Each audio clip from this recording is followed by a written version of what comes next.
Bonjour Antoine et merci de me recevoir au stand, à votre stand. Alors, toi tu es en charge du programme du plan protéines. Pourquoi un plan protéines d'abord? Bien, bonjour Gilles. Le plan de protéines, c'est d'abord une question de souveraineté alimentaire. Les états généraux de l'alimentation, je ne reviens pas dessus.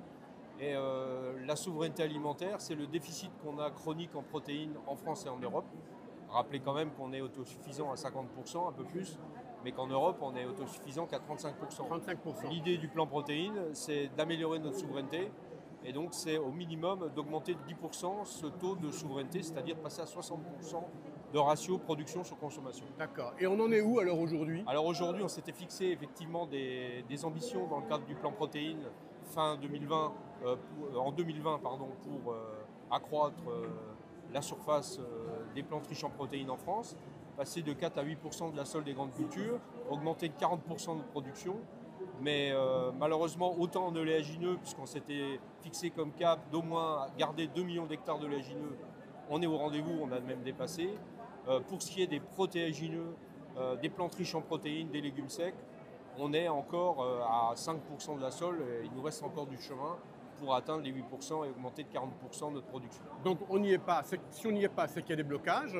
C'est quoi les blocages?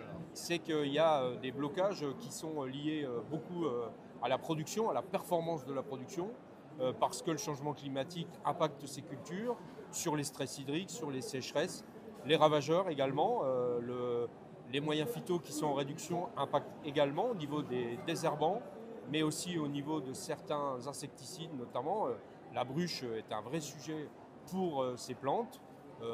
Et donc, on a aussi des lacunes à ce niveau-là.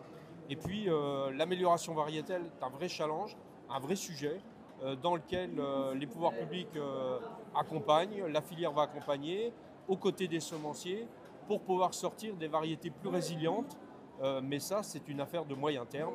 C'est une affaire d'une dizaine d'années pour sortir des variétés plus performantes, plus résilientes et effectivement qui vont remettre un petit peu d'équation économique dans le sujet des plantes riches en protéines. Donc pour résumer, en fait, c'est principalement un problème de rentabilité par rapport à la culture, faute de moyens de protection et faute de variétés qui sont adaptées à notre territoire. Et ça, c'est quelque chose qui date d'il y a un certain temps et ça va prendre quelques années pour pouvoir remonter la pente. Est-ce que j'ai bien résumé?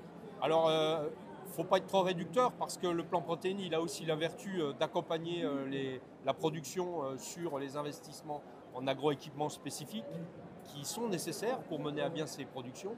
Il a aussi comme vertu d'accompagner les investissements pour les transformateurs. Et on a quand même l'émergence de filières territoriales. On a 13 plans protéines en région en France.